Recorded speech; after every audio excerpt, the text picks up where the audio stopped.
we're going to go ahead and get started. And I'm so excited to have Stuart here. So let me introduce him. So let's welcome Stuart Russell. He wears so many hats. He's the Smith-Zadeh Chair in Engineering at UC Berkeley, where he's a computer science professor. Unfortunately, well, I guess we're almost the same age, so I couldn't have had you when I was at UC Berkeley. But if I had Stuart, I probably would have majored in computer science, because one of the first books I read was actually Stuart's book. He co-authored the main textbook in artificial intelligence called AI, A Modern Approach. And that was just a wonderful book. He's also the head of the Center for Human Compatible Artificial Intelligence at UC Berkeley. And he has recently written a book called Human Compatible AI and the Problem of Control. And students, you'll be excited to learn that I was just at the Amazon webpage, and I don't know if you know this, Stuart, Kindle's selling the book for $4.99.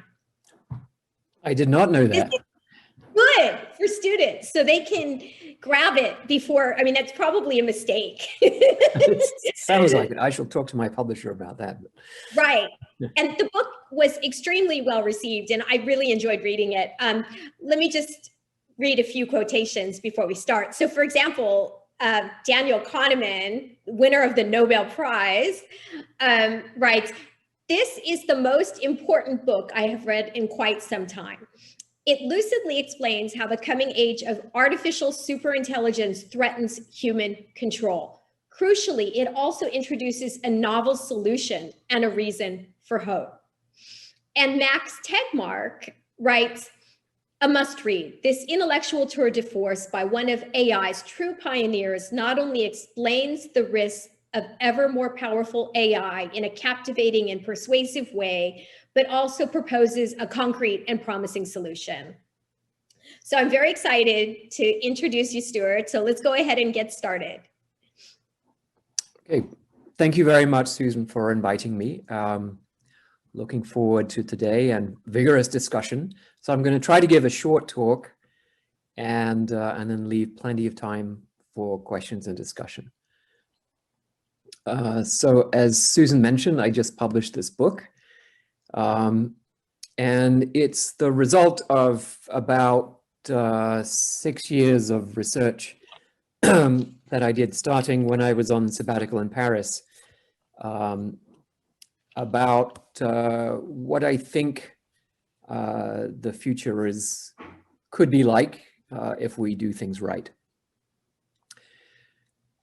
So let me actually begin a lot earlier. This is, as you probably know, Alan Turing. And I just read today that he's going to appear on the 50-pound note in the United Kingdom. So it's very exciting. Alan Turing is the founder of computer science, and also in many ways the founder of artificial intelligence. In 1950, he wrote a very influential paper, Computing Machinery in the Mind, which talks about artificial intelligence as a possible area of study that was made feasible by the invention of computers by Turing and by others during World War II. And he talks about machine learning as the most promising method for creating artificial intelligence. He talks a lot about various philosophical objections to the possibility of AI existing. He proposes a test, which we now call the Turing test. But what fewer people know is that in 1951, he gave a speech on the radio talking about what would happen if AI actually succeeded. And he said, and I'll try to do the accent, "It seems probable that once the machine thinking method had started, it would not take long to outstrip our feeble powers. At some stage, therefore, we should have to expect the machines to take control." So he offers no apology, no mitigation, no solution. There's really a sense of resignation here. This is just a factual prediction about the future. But for some reason, partly because this was never actually published, we have his typescript, the notes that he prepared for the radio lecture, but it was never published. And of course, AI turned out to be much more difficult than people expected. So very little attention was paid to the question of what happens if we succeed in AI. But this is a marker saying this is at least what Turing thought would happen if we succeeded in AI. So if we fast forward to today, we have a lot of the long-term dreams of AI coming true. The self-driving car was a long-term dream of John McCarthy, one of the founders of AI in the 1950s. I think around 1970, John said that one of the dreams for his AI lab was to have a car that could take him from Palo Alto to San Francisco Airport. And that dream is now very close to coming true. In fact, you could do it right now, just not with a commercially available product. We've seen programs learn to play Go to a level that allows them to beat all human beings, and in many ways leave humans in the dust as far as playing games like Go and chess are concerned. We're also seeing some of the downsides of success already. This is a rhetorical question asked by Forbes. So bias is ever present in applications of AI that use any kind of human-generated data. We're also seeing the sort of combination of AI algorithms that recommend content and an industry of humans who generate false content, really affecting our society, our democracy, and just what version of reality people live in. We are seeing impersonation of human beings, and I think this is going to be a much more serious problem in future. So when you look at these photographs of people, it's interesting to try to figure out which of them are actually real human beings. So I'll give you a minute to think about that. Maybe you can put your guesses in the chat window as to which one of these 4 individuals is a real human being and which one is not. And I'll tell you in a second. There are ways of using AI to kill people. The official term for that is lethal autonomous weapons systems, but killer robots is often used in the press. This is an image from December 2016, so soon after Trump was elected, and people were wondering what the new US administration's policy would be on whether or not to create and deploy robots that can decide to kill human beings. And I think we're still waiting for the answer to that question, even with the new administration. People worry that AI will replace humans in their economic roles, and predictions there are all over the place. Some economists argue that actually it will create more jobs. Some argue that it will get rid of almost all jobs. We actually don't really know the answer yet, but I would say the arguments on both sides still need quite a bit of work before you could actually believe them. So let's assume that we get past all these, shall we say, temporary problems with the misuse of AI, and that we actually succeed in creating general purpose intelligence. So let's just look at the upside for a minute. We have the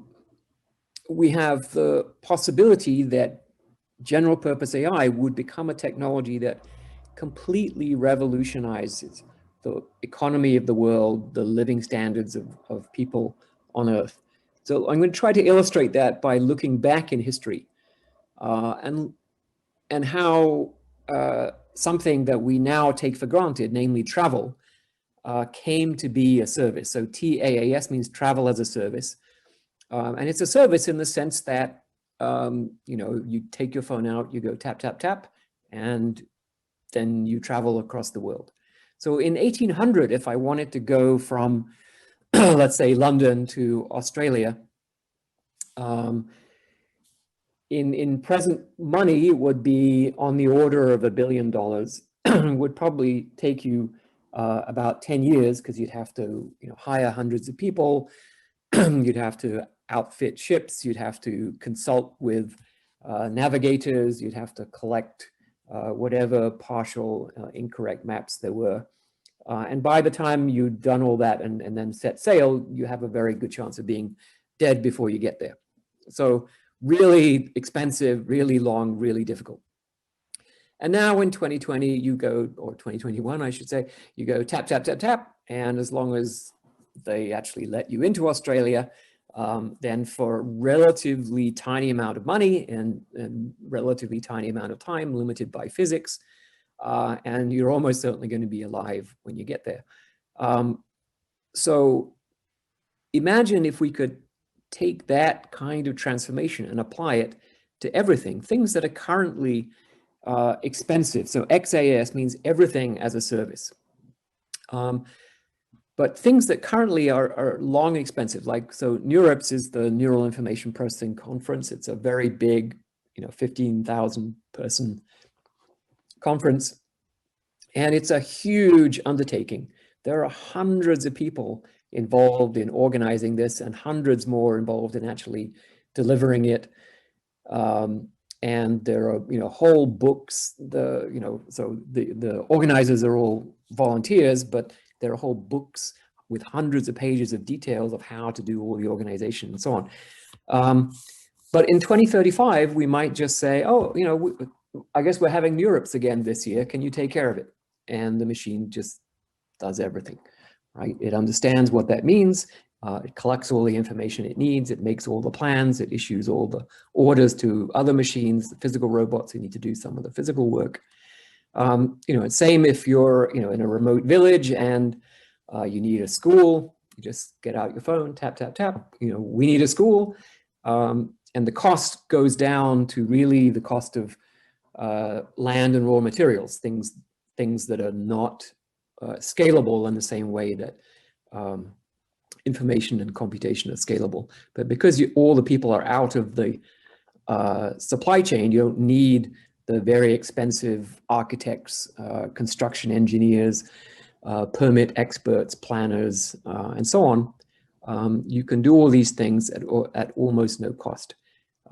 Even long, complicated processes like teaching children or training surgeons. Again, these require individual attention, and it's the time of human beings that is expensive. And so all of these things can become available at very little cost. And the kinds of systems, so don't think about a robot that carries its brain with it. It's not going to be like that. It's going to be perhaps even a global AI system with a massive network of computational and data resources that you tap into in much the same way that we tap into the electrical grid, right? We don't all have, a generator in our house producing electricity. We tap into a grid. Same idea with AI. And then there would be physical appendages, right? Physical extensions, some of them with legs because they need to go upstairs, some of them with wings because they need to fly around and take video from up in the air, some of them wheeled so that they can deliver large amounts of goods at high speeds. But those physical extensions are just there to carry out the plans that are made by the grid, if you like.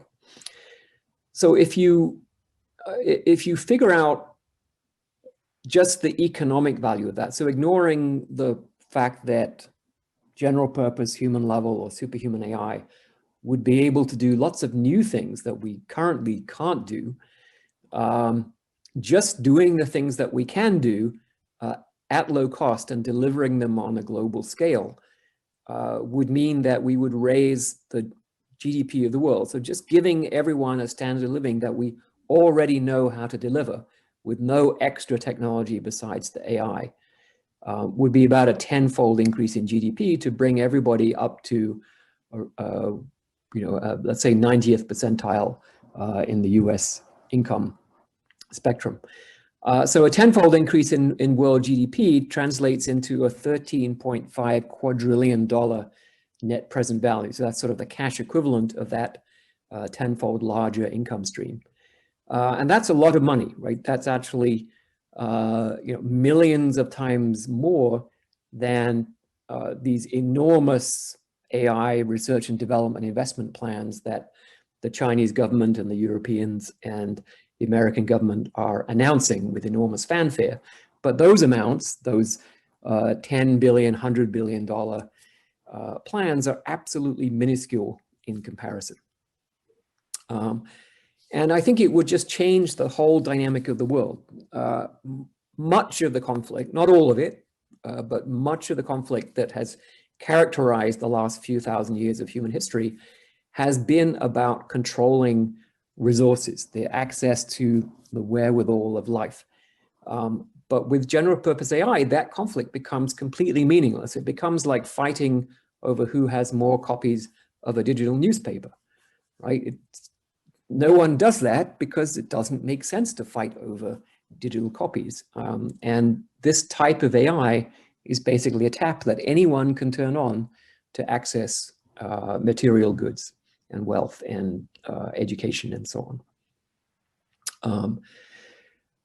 So although there are going to be, I think, some hiccups along the way, and I'm certainly not claiming that current AI technology can deliver anything equivalent to human intelligence or anything superior to human intelligence. I think it's prudent to assume that eventually the progress will reach its logical conclusion, that the prediction that Turing made, that we would soon leave humans far behind, is going to come true. And the point that Turing is making is that when you create systems that are more intelligent than human beings, if you think about why we have power over the world, right? Why are we in charge of the world and not the Antarctic krill, for example? And there are millions of times more krill than there are humans. But why is it that we have power over the world and they don't? It's because of our intelligence. So we're now creating something that will be more powerful than human beings. And Turing is simply asking, how does a less powerful entity, namely us, retain power forever over something that's more powerful than humans? And Turing's answer was, we don't. And I'm trying to figure out, is there any way that we can actually do this? It's quite a trick if we can do it. So to understand why it is that things go wrong, right? Why is it that making AI better and better and better could lead to an outcome that's arbitrarily bad? So to understand that question, we have to look at the way we have been conceiving of AI all along since the beginning. And I call this a standard model. That's not a name that's in widespread use as it is in physics. You know, they talk about the standard model of physics. But when you look at AI and all these other disciplines, control theory, statistics, operations research, economics, all of them adopt this model, which is that we create machinery that optimizes an exogenously specified objective. So exogenously meaning that the machine doesn't come with an intrinsic objective. It's something that we define ourselves and we plug into the machine, right? And in AI, that objective could be, you know, a goal like take me to the airport. It's sometimes a reward function used in reinforcement learning. Sometimes it's a loss function used in supervised learning, and so on. So if you're familiar with any of these fields, you can map the concepts and problem definitions in those fields onto this standard model. And the problem with it, where does it go wrong? The problem is that we cannot specify objectives completely and correctly in the real world. And there are many reasons why we haven't noticed this problem very much in the past. I think the people who have probably noticed it the most are the economists. And they're very familiar with the idea that the objectives that we typically specify and pursue in economics, which might be quarterly profit, it might be GDP for a country, don't actually capture what we really want. And in fact, the pursuit of profit in many accounts is the reason why we're heading towards climate disaster, because profit didn't include all the things that we care about. And same thing goes for GDP. But this is not exactly a new story, right? We have known for thousands of years that we're really terrible at specifying objectives completely and correctly. So this is King Midas. And as you know, he specified the objective that everything he touched should turn to gold. And the gods gave him exactly what he asked for. And then, of course, his family and his water and his food all turn to gold. And he dies in misery and starvation. This is the Sorcerer's Apprentice, the Mickey Mouse version. And the apprentice asks the broom to fetch water. In fact, does a magic spell telling the broom to fetch water, but he's not good at specifying the objective, so it doesn't say how much water and when to stop. And then, of course, disaster ensues, and the sorcerer has to come along and fix the problem.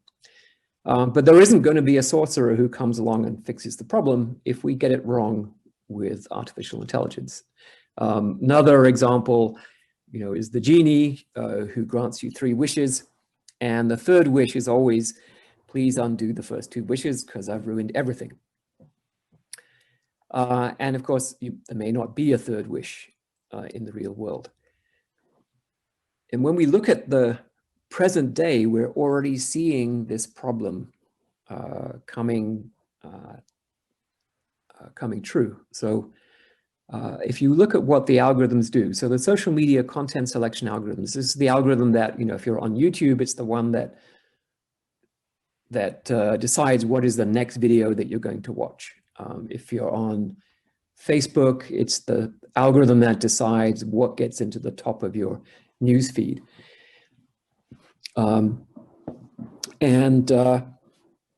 These algorithms, they're all designed to optimize some fixed objective, and they don't tell you exactly what they are, although you can find out through various publications and various other kinds of releases of information. But to a first approximation, you can think of them as trying to maximize click-through, right? The probability that whatever it is they recommend, that you're actually going to interact with it, click on it, or watch it, or whatever it might be. And you might say, okay, well, that's not so bad, right? Then the algorithms will have to learn what people want, and that's good.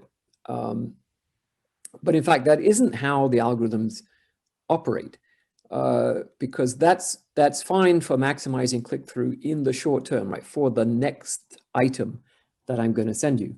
But the algorithm's objective is to maximize click-through over the long term. So it would be long-term sum of clicks, right? The sum of rewards over the future. And to do that, they can do much better by modifying you to be more predictable. Because the more predictable they are, the higher the click-through rate is going to be in future, because then they can send you the stuff that they know you're going to click on. At least anecdotally, it seems plausible that predictable means extreme in viewpoint, whether it's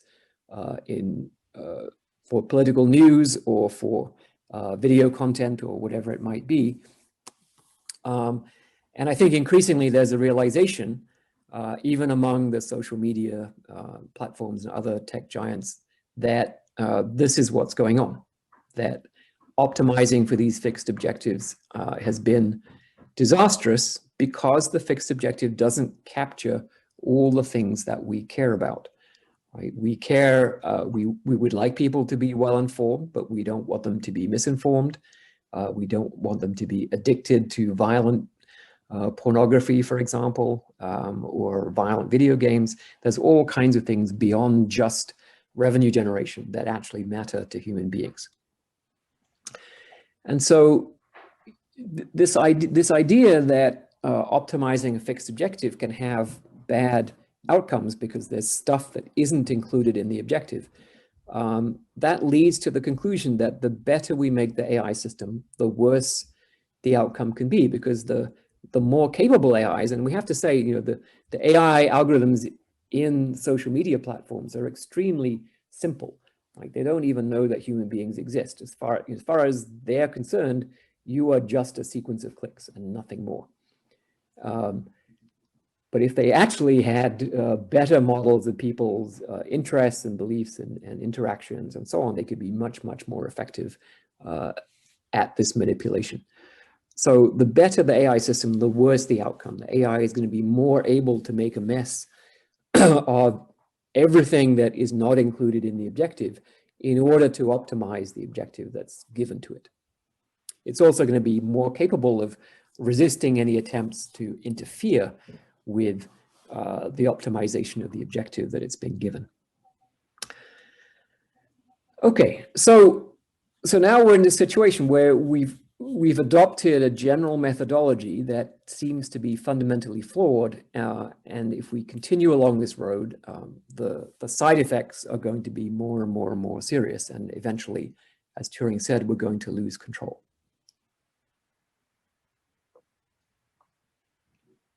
So it's interesting to go back and say, well, why did we go down this route in the first place? And it was a very natural route to go down, because what we did, I think, was to take, at the beginning of AI, right, we got the artificial part, right? That's going to be a machine. But what's the I part? What exactly do we mean by intelligence in an operational form? And the definition that was already well understood in philosophy and economics, the idea of the rational human being, a person who acts, whose actions can be expected to achieve objectives, right? So humans are intelligent to the extent that our actions can be expected to achieve our objectives. And so the natural translation of that to machines is to say that machines are intelligent to the extent that their actions can be expected to achieve their objectives. And they don't come, as I said, there are no intrinsic objectives in machines. So we would then plug those objectives in, and off you go. And that's the methodology that I'm arguing is actually flawed, because we can't plug objectives in if we can't explicate them completely and correctly. And there are very limited situations where that's possible. So games are a good example, because the true objective of a game is actually built into the definition of the game. So checkmate is built into the definition of playing chess. But even with a self-driving car, the objective is actually extremely unclear, and the self-driving car companies and research groups, are spending a great deal of time proposing and refining and refining and refining exactly what the objective should be, besides not crashing and getting to the destination. And even those two objectives have to be traded off, because the best way to not crash is to stay in the garage, right? But that doesn't get you to the destination. So you have to make a trade-off. And even that trade-off is unclear how it should be made properly. So this methodology doesn't work, but we can slightly revise it to get a methodology that I think does work. So if we say not just intelligent, but actually beneficial is what we want. And in retrospect, that seems kind of obvious, right? Yes, we didn't really mean intelligent machines that are so intelligent they can destroy the world, right? What we really meant was machines that are beneficial to human beings. They're just very good at being beneficial. That's what we want. And a machine is beneficial to the extent that their actions can be expected to achieve our objectives. So just changing the possessive pronoun, our objectives there are the ones that matter.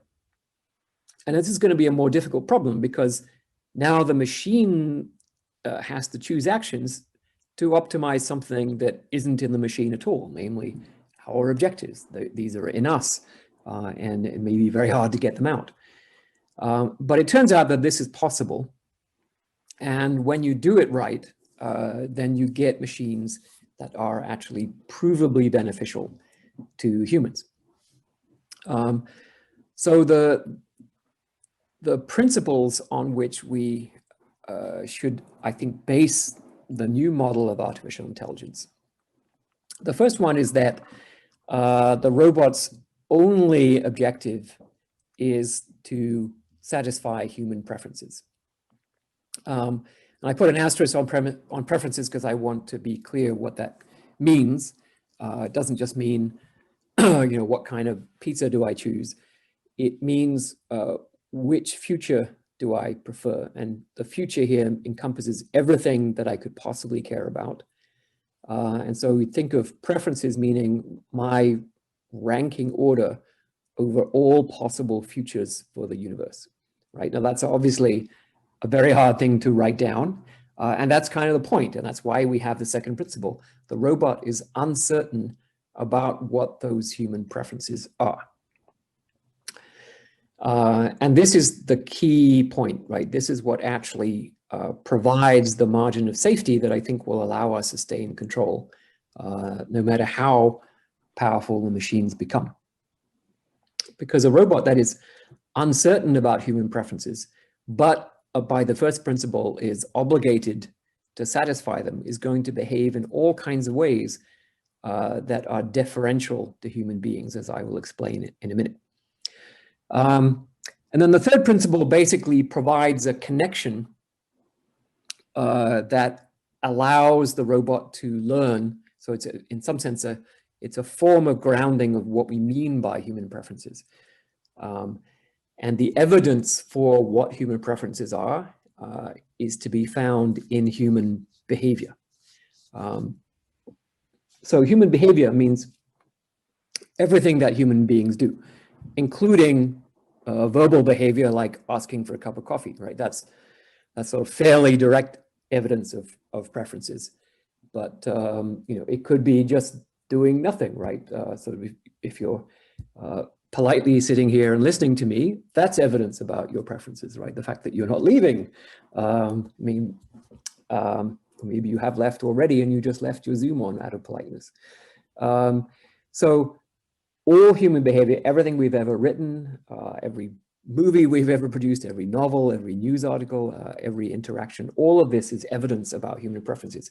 It's all very imperfect evidence in the sense that our behavior doesn't perfectly reflect our true underlying preferences about the future for all kinds of reasons that I'll talk about later. So we can take these principles, we can turn them into a formal mathematical framework that we call an assistance game.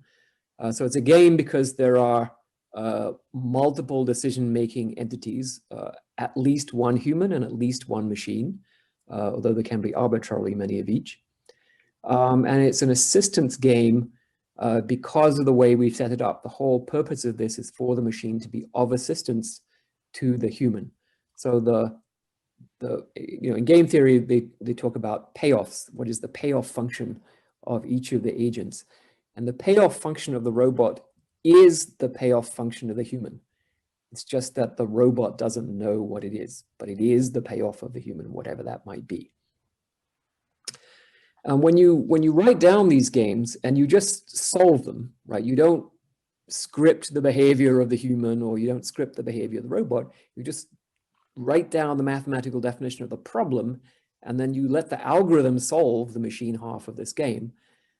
You will see that the robot in its behavior will defer to the human. It will ask permission before carrying out an action that might impinge on part of the world where the robot doesn't understand human preferences, right? So, for example, if the robot is supposed to restore carbon dioxide levels and it comes up with a plan that involves turning the oceans into sulfuric acid, and it doesn't know your preferences for what the ocean should be, then it's going to ask permission before doing that, because you may have a preference and it does not want to violate that preference. And so it has an incentive to ask permission before doing that. And in the extreme case, right, it will allow itself to be switched off. And I'll go through that example in a minute.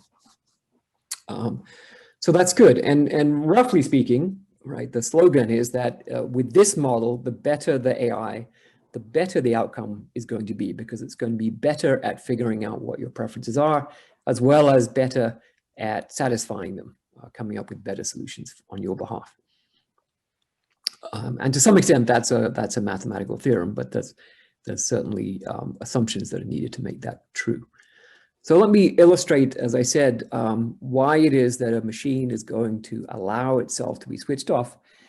So here's a machine. This is the robot, the PR2 robot in our lab, very big, heavy, expensive robot. And like all such robots, it has to have, by law, an emergency shutoff switch. There it is on the back. And in the old way of doing things, right, in the standard model of AI, right, if we give the robot an objective like fetching the coffee, right, if it's got any brain cells at all, it can figure out that it can't fetch the coffee if it's dead. Namely, if someone switches it off, it won't be able to fetch the coffee. So it will conclude that it ought to disable its off switch to prevent failure in achieving this, this fixed objective of fetching the coffee.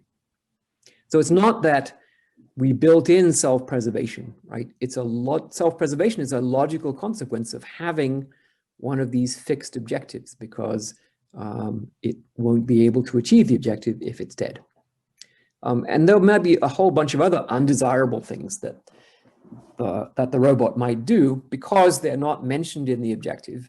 And the other Starbucks customers could certainly delay the fetching of the coffee or even interfere with the fetching of coffee.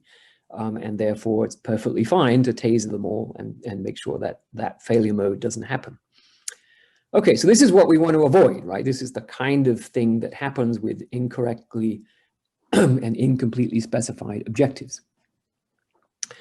So in the new model, the reasoning of the robot goes quite differently. It says, okay, the human might switch me off, but only if I'm doing something wrong.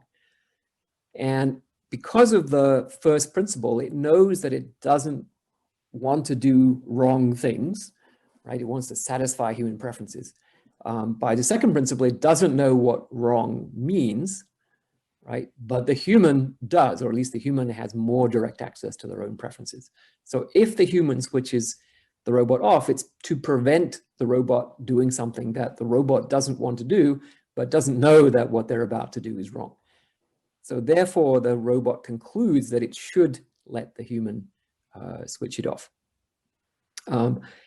In fact, you can turn this into a very simple mathematical theorem by writing down some Greek, and then you get a theorem that this robot is provably beneficial to the human, and that the robot has a positive incentive to allow itself to be switched off as long as it's uncertain about human preferences. As soon as the uncertainty goes away, if the robot believes that it understands human preferences completely, then the incentive to allow itself to be switched off goes away. So this is the core, the kernel of human control over machines, I think, is the ability to switch them off, and it comes from uncertainty. So I'm not going to go into the mathematical derivations of this. There are papers on the web that describe lots and lots of the mathematical foundations of this. But I just want to mention some of the directions for research in the future. We have many, many things to do to make this new model complete and practical and usable, and to allow it to replace the standard model of AI. The two main directions for new research, I think, are, first of all, how do you make decisions on behalf of many humans? So obviously, the many humans can have different preferences, and that's fine. We're not asking the machine to learn one model of human preferences. We're asking it to learn a model for each person, potentially 8 billion models, predicting which future each person prefers and how strongly. But then the problem comes, well, how do you trade off the preferences of multiple individuals? And this is something that moral philosophers have worked on for literally thousands of years. And in the book, I don't propose that there's a solution, but I explore one branch of thinking called preference utilitarianism, which seems to be quite compatible with a lot of the mathematical results in artificial intelligence, and seems to produce sort of the right basic idea, which is that you weigh everyone's preferences equally, and you try to satisfy them to the maximum extent possible. Second large area of research, non-rational humans. So the fact that our underlying preferences are not perfectly reflected in our behavior. So to give you a very simple example of that, right? So Lee Sedol, who was the human Go player that we saw earlier, although he's possibly the best living Go player, he made mistakes. He made moves in his games against AlphaGo that were guaranteed to lose. So if you thought that he was rational, you would have to conclude that he wanted to lose, but that would be a wrong conclusion. The right conclusion is that he wanted to win, but his cognitive limitations caused him to make incorrect moves. So to interpret human behavior, you have to understand our cognitive limitations. And Lee Sedol playing Go is about as rational as humans get, right? In real life, coping with the enormous complexity of the real world, we're nowhere close to being perfectly rational.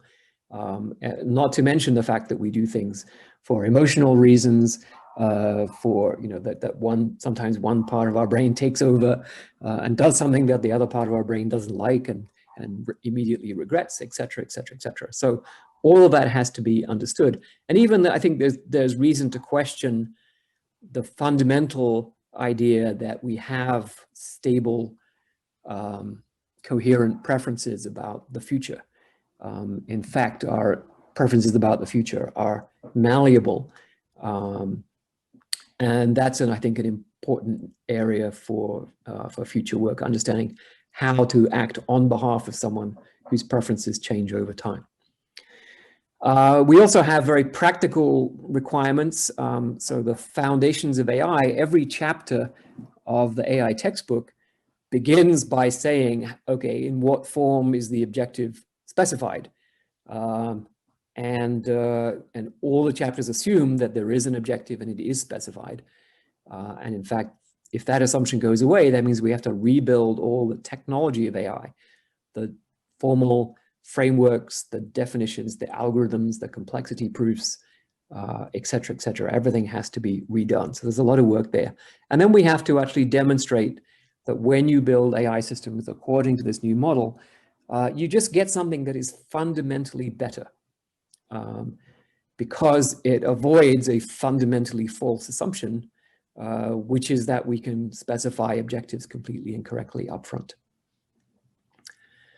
So to summarize, I think the argument that Turing is making is that if we pursue the standard model of AI, which I think he had in mind in 1951, that leads to a loss of human control, which we cannot afford.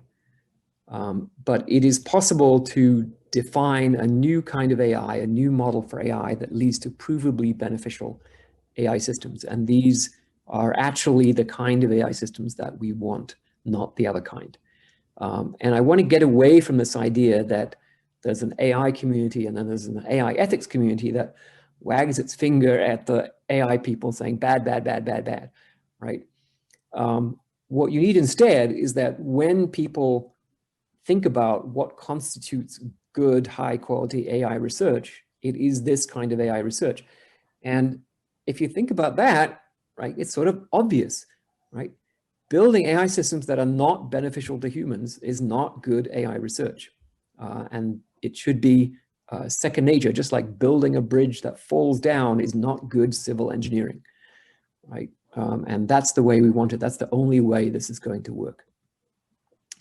And if you've been listening, you're probably thinking, oh, well, what about these other important problems, right? What about people who don't want to use beneficial AI, people who want to take over the world, right? We call this the Dr. Evil problem. And that's not so much a technology problem, but it's sort of, well, in the sense that it's more like a cybersecurity problem, right? It's an issue about the security of software and policing and standards and so on to make sure that people are not developing the non-beneficial kind of AI to the point where they could threaten human control. And then the other thing you have to be careful about is what I call overuse. So people will naturally, just because of the way we are, people will naturally want the AI to do a little bit more than is really good for us in the long run. And that could lead to a slippery slope into what you might say is enfeeblement of human civilization. And, you know, up to now, right, the reason we have a civilization is that enormous effort, and you can back of the envelope about 1 trillion person years of effort has gone into transmitting our civilization to the next generation. So not, and there's all the stuff about inventing it, but just keeping it going by transmitting it to the next generation of humans is an enormous part of what makes it work. And we've had no choice up to now, because if we stopped doing that, our civilization would collapse within a generation. So we have to do it, and we do it. And we put a lot of effort and time into it. Most of you will end up putting 20 years of your lives into learning, at least. And so if the incentive to do that goes away, if it becomes possible for our civilization to run without the next generation of humans learning how it runs and how to run it, then we lose the incentive for that process to happen at all. And that would be kind of irreversible, and we want to avoid that. But that's, again, not so much a technical problem as more a cultural problem, and we may need the AI systems to help us to actually, you know, as parents tell their children, you know, today I'm not going to tie your shoelaces. You have to do it yourself. And the AI systems are going to have to do that with us humans. Okay, so I'll stop there, and I guess we'll go to questions. I see there's a lot of stuff in the chat.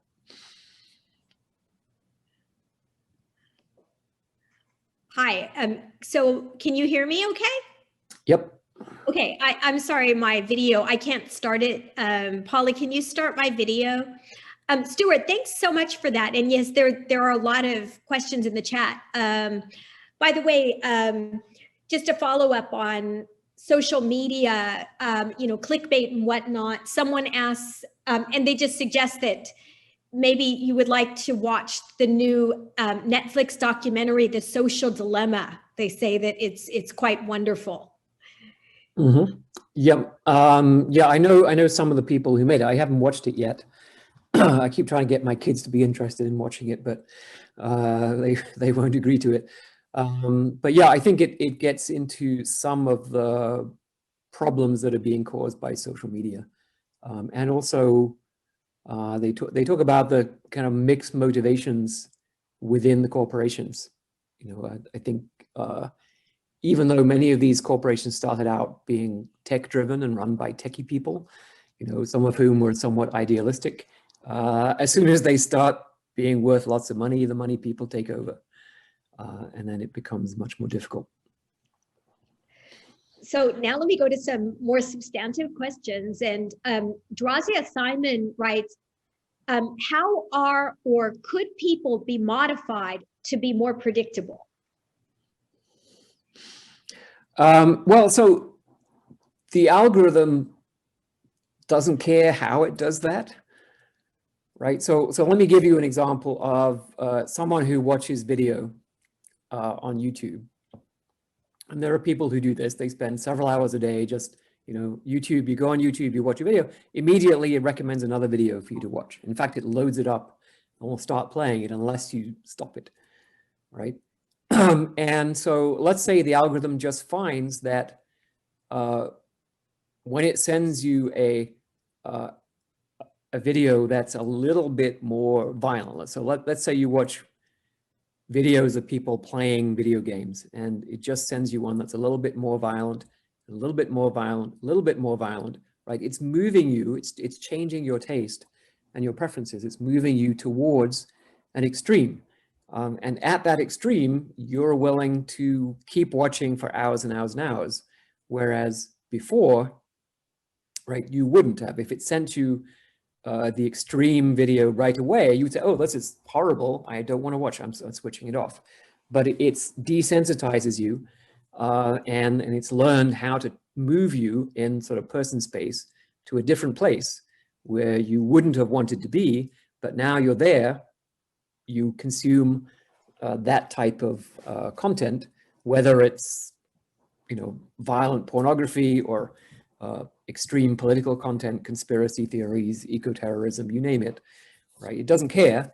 It's just figured out that that's a place that it can move you to by sending you certain series of content. You know, and humans do this as well, right? I mean, I don't think the German people started out in 1932 thinking that mass extermination of Jews was their cup of tea, right? But they were gradually moved and desensitized by Hitler and Goebbels and the propaganda machine to the point where they did think that that was their cup of tea. And, you know, and so the difference here is that with human propaganda in the old style, it was broadcast, right? You had to send the same message out to millions of people, and you couldn't really see how well each person was receiving it and responding to it. But with algorithms, it can tailor the propaganda message to you personally, and it can see exactly how well you're responding to it, and therefore customize it dynamically. And so it seems like it can be very, very effective. Plus, it has more control over your time and your information intake than any dictator in history has ever had. Okay, so let's turn to more questions. There are so many. Chevis Johnson writes, hello, Stuart. Thank you for doing this talk. In your book, you recommend ensuring that AI systems that interact with humans are provably beneficial before deploying them. For those of us who are already in the business of designing, implementing, or deploying intelligent agents that interact with humans, what do you recommend we be most careful about to avoid the worst negative outcomes for the entire field of AI and for humanity as a whole? Great question. So what will happen is so imagine that there's a spectrum of, you know, of AI systems that are very, very ignorant about human preferences, and the way they are going to behave is extremely cautiously, right? They're often going to be asking for permission. They're often going to be formulating very cautious plans that only touch the parts of the world that they already know that you're happy to have touched in that way, right? And as they learn more about your preferences, then they'll ask permission less frequently, they'll develop more ambitious plans, and so on. But you'll be happy with their behavior all the way along, right? And so that technological approach, I think, is just a better one than the one we currently assume, which is that you plug the objective in at the beginning and then you hope for the best, right? Because that doesn't produce these cautious behaviors. It doesn't produce asking for permission. It doesn't have any of the fail-safe kinds of characteristics. So I always suggest that, you know, even if you're doing it the old way, and that's probably at the moment you probably don't have any choice if you're, you know, using any existing software, that you think about what are the real objectives that could be affected. So you've got to think about, okay, I'm going to deploy this system. What is the, as it were, the transitive closure of its actions, right? What could it affect if it, you know, from any arbitrary behavior that it can produce, what could it affect? And then try to write down what all the things that you care about for that part. So, you know, if all you're doing is writing a chess program, it doesn't affect very much, right? It affects the positions of the pieces on the virtual chessboard and nothing else. And so it can be annoying to the human who's playing with it because it's taking too long and things like that. But you know, that program doesn't have the ability to propagandize humans into a genocide or anything like that. But if you're writing algorithms that interact directly with billions of people and determine what they read and watch, then of course the consequences of the actions of that program could include genocide. And so you better be a lot more careful. And I would argue that we probably just shouldn't be deploying those systems at all because we're not ready to design them properly. You know, and you know that we have a long history of not deploying things until we're sure that that they're going to work. That's why we have the FDA and clinical trials for drugs. That's why we have all kinds of safety tests that have to be done before we have a new commercial jet aircraft that's going to carry lots of passengers. And you know, we saw what happened with the 737 MAX when you try to bypass those tests. So there's a lot of reason to say we should actually be pretty cautious. And I would argue, for example, that public-facing algorithms, so the kinds of algorithms that determine what you read and watch, that those ought not to be reinforcement learning algorithms, because it's the reinforcement learning that effectively allows the algorithm to generate these propagandizing paths, right? These sequences of content that lead you to be a different person at the end, the manipulation sequence, if you like. Whereas supervised learning doesn't have that property. It has other drawbacks in terms of the filter bubble, right? That kind of narrows your interest. If it just sends you the stuff that you already like, then your interests get narrower and narrower and you don't become more well-informed. So anyway, there's lots more I could talk about, but those are the core things. And eventually, you know, when we have worked out the technological solutions for how to do this new model for various kinds of AI systems, then I hope those templates will be regulated. That, you know, for that type of system, you'll have to use a template that has these properties. Stuart, I have a question. Mm-hmm. So I'm trying to think of your model in the context of a radical future where, to go back to the beginning of your talk, you talked about the possibility of a global AI. And, you know, when we think of the future, of course, AI won't just be all around us making clever robots and autonomous vehicles. It will likely be inside the head as well. So in trying to understand how to calculate preferences, human preferences, I mean, how do we avoid getting in a weird loop where the preferences that the machine is actually calculating are just the preferences of humans that are merged with artificial intelligences? I think that's a good question, and it's not one that I really consider in the book. I do talk briefly about the idea that we might merge with machines, and Elon Musk views this as he views it as one way of not losing the battle to machines, is actually to merge with them, so that we stay one step ahead by just using them directly within our brains. I think the idea that everyone in the human race has to have brain surgery just in order to survive is a bit depressing, and maybe indicates that we made a mistake somewhere along the line. So it would, I think, if we really merge with the machines in the sense that our mental operation is now running on hardware, and that affects the kinds of preferences we have about the future. Yeah, I think that does feel like the potential to go down a path where our preferences change. And I think this is, as I say towards the end of the book, this is the biggest missing piece of the whole story, is the solution that I'm proposing works to the extent that humans have stable preferences about the future. It's not a solution for humans whose preferences are themselves subject to modification by whatever technology we develop. And I suggest that we have to think hard about that, but developing technologies that specifically intended to modify human preferences is a really dangerous direction to go.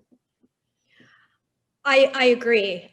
Sadly, I worry that we need to anticipate this in the AI safety community. Now, let me turn to a question by Stephen Hoover. He says, would you be willing to comment on Stuart Armstrong's no free lunch theorem for a subset of inverse reinforcement learning agents? Sure, yeah. In fact, Stuart just sent me another version of his paper yesterday. So what Stuart's pointing out, and I think there's some validity to it, is that if humans are imperfect decision makers, and this is where I'd really like to have a whiteboard to scribble on, but it's too complicated to set that up, so I won't. But let's start with a case where humans are perfect decision makers. So they have preferences.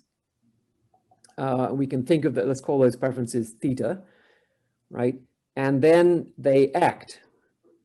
And let's call the process of converting preferences into action, we'll call that pi star, right? So pi star is notation that we use to mean optimal policy in AI. So pi star of theta means take the preferences theta and produce the optimal behavior according to those preferences theta, right?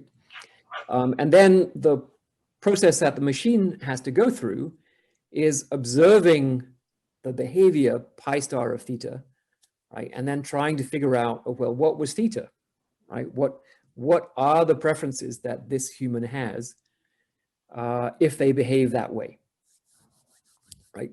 And you know, in simple situations, it's kind of obvious, right? So if I give a person a menu, you know, they come into the coffee shop and the menu has tea and coffee and they both the same price and they choose the coffee, then they probably prefer the coffee to the tea. And now I've learned something about their preferences, right? So it's common sense.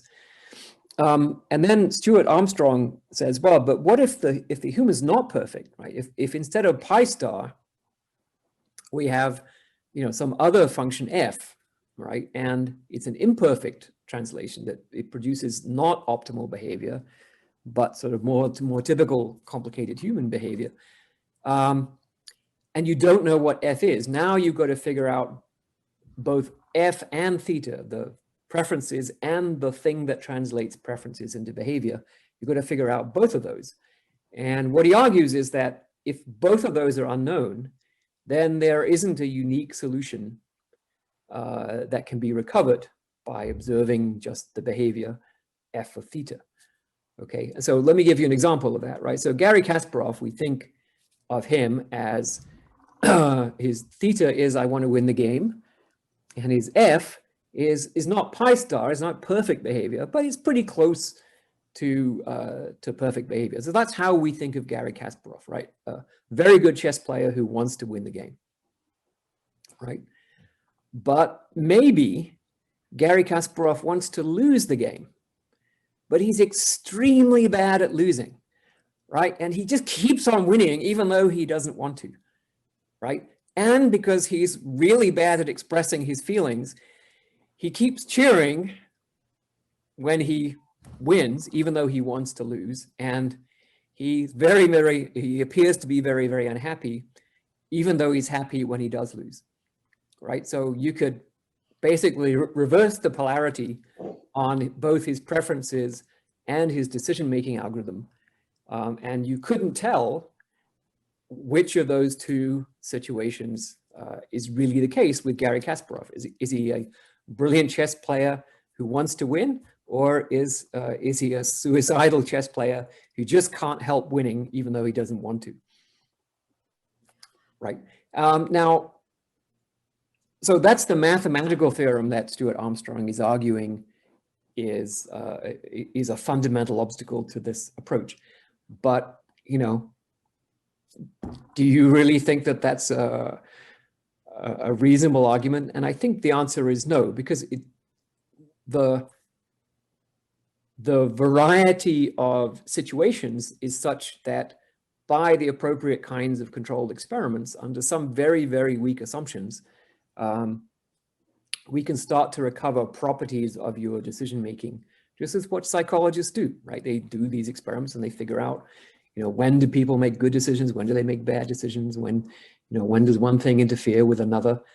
You know, one assumption would be that in a situation where the choice is completely obvious, it requires no deliberation, no complicated calculation, right? So think of it as, you know, I stick Kasparov in front of a board where, you know, one move obviously loses and one move immediately wins, right? So, you know, you either give away all your pieces or you checkmate the opponent in one move, right? So you see what he does, and lo and behold, he chooses the checkmate, right? So, and I think it makes no sense to say that that someone has preferences that are never ever reflected in their behavior, right? There is no possible conceivable experimental circumstance where this preference would make any difference to their behavior, right? Well, then I would say, well, then they don't have that preference, or it doesn't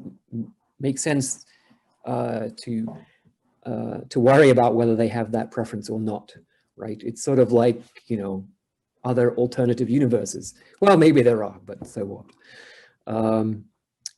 And so I think there's work to do in terms of writing down sort of what we mean minimally for something to qualify as a preference, right? What are minimal conditions for it to have some effect on your behavior? And I think this would be one of them, right? In situations that require no deliberation, right? And this is why when, you know, people do preference elicitation experiments in economics and consumer research, you know, they just give people a choice. They say, look, you know, you can have the strawberry lollipop or the lime flavored lollipop, you know, taste them and tell us which one you like better, right?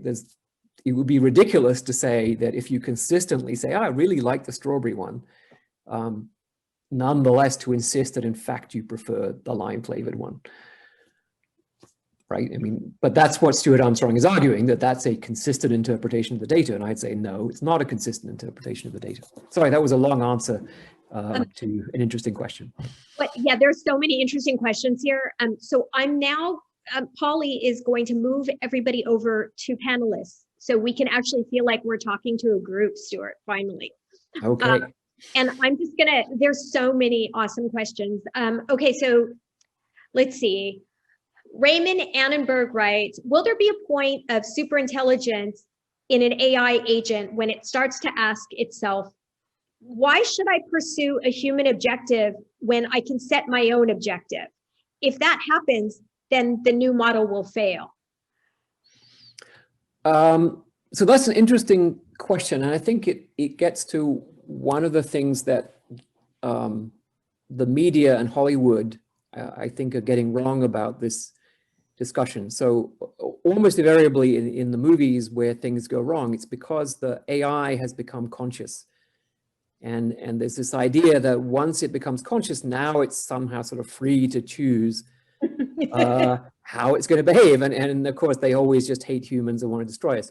And if you think about this, you know, from the point of view of your laptop, right? Your laptop is running a bunch of C++ code and Java code and JavaScript and so on and so on. So the idea is if I'm typing on my laptop and adding So more C++ code and more C++ code and more C++ code, then at some point it's going to become conscious.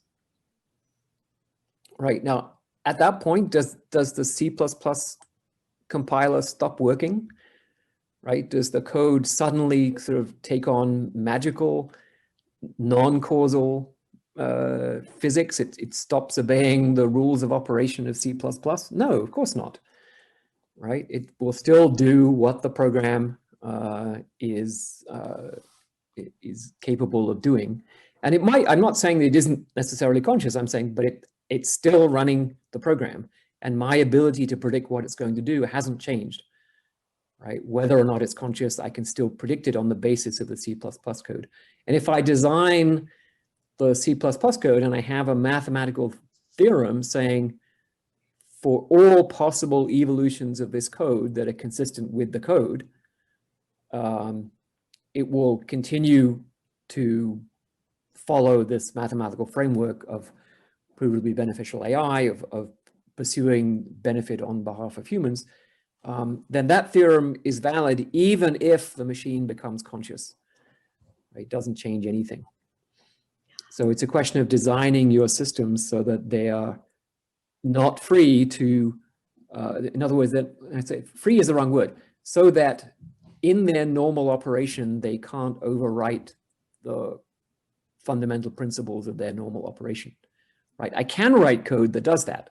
I can write code that in its normal operation simply overwrites itself with random stuff completely, right? And it could come out as anything at all, okay? It's a really bad idea to write code that way. Most of the time it would just stop working altogether, but it might turn into something that takes over the world, and just don't do that. Bad idea. So genetic programming as a way of creating superintelligence is a really terrible idea because we have absolutely no idea what it would end up as. Interesting. Lucy Sukolova, whose name I just massacred, writes, I wanted to ask, what happens if the majority of humans' preferences are objectively wrong? For example, discrimination or oppression of minorities.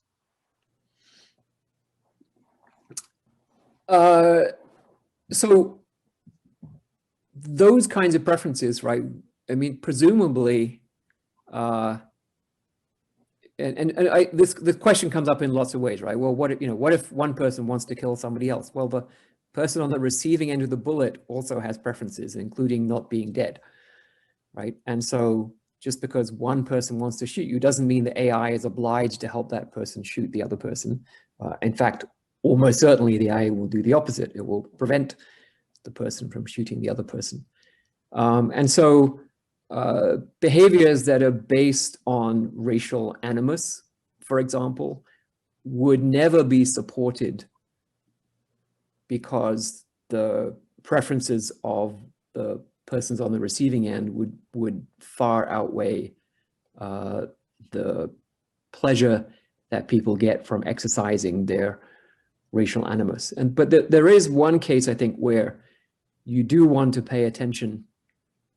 And that's where the preferences are purely sadistic.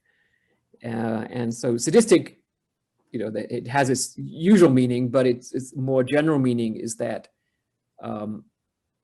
my well-being is derived from your loss of well-being, right? Not from anything else, right? So me stealing from you, it doesn't count as sadistic because I presumably get the benefit of the money or the food that I stole, and I'm just indifferent to your suffering, right? So indifference to your suffering, that's not sadistic. What I mean is that I inflict suffering on you solely for the purpose of inflicting suffering on you, right? Because I derive benefit from that.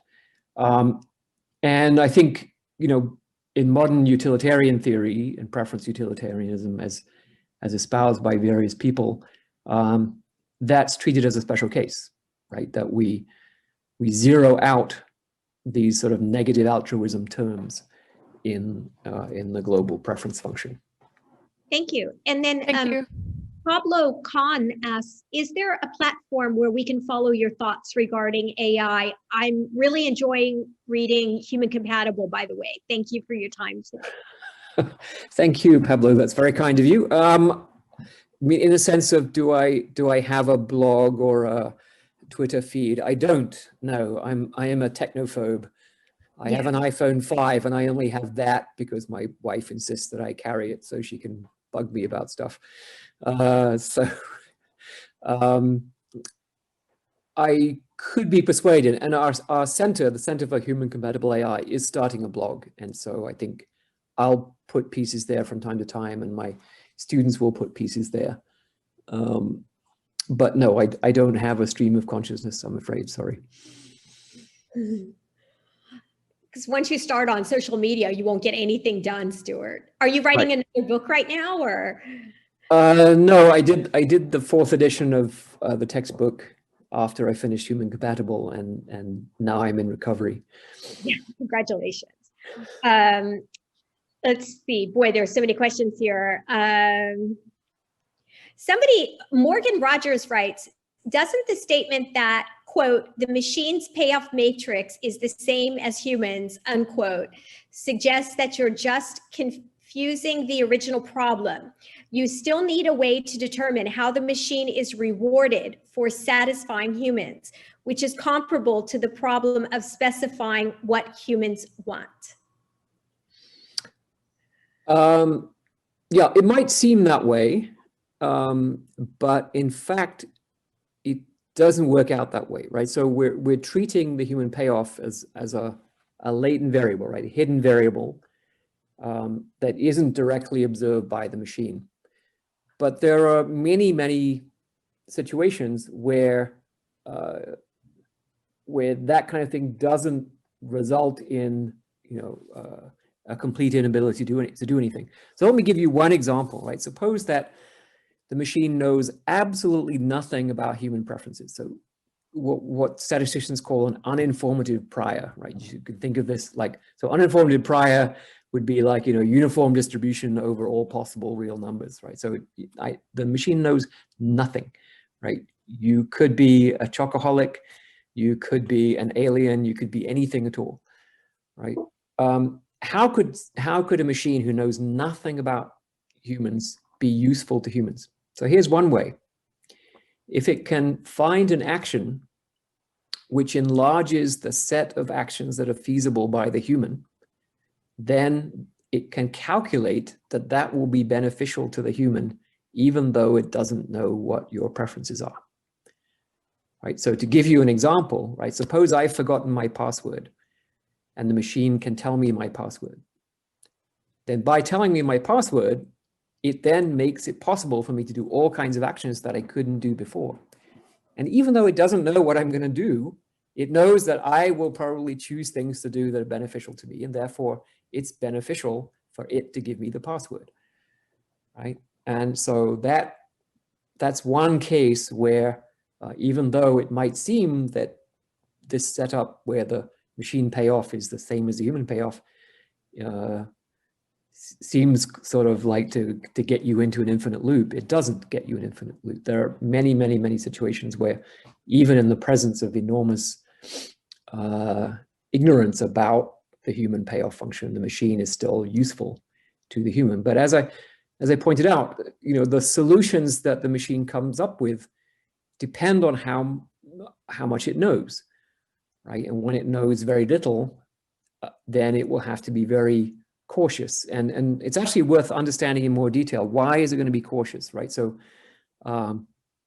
another way of asking this question is, why do we think a machine that does nothing is a reasonably safe bet, right? What's special about nothing, right? Why, as opposed to choosing an action randomly, right? Why is nothing better than a randomly chosen action? Where does that come from, right? And the answer is actually because the world is already mostly the way we like it, right? The world is not in a random primordial state. The world is in a state that has resulted from the action of rational or quasi-rational human beings operating on it for thousands of years. And so if you take a random action, you're likely to move it to a state further away from human preferences. whereas so doing nothing is probably better than a random action, right? And this, again, you can formulate this mathematically, and you can use, you can look at the state of the world, and from the state of the world, you can infer something about the preferences of the agents who have been operating in it, right? So without actually seeing any human actions, right, just the fact that the world is the way we have made it contains information about our preferences. So if you know anything about the naturalistic fallacy, this is the non-naturalistic non-fallacy, right?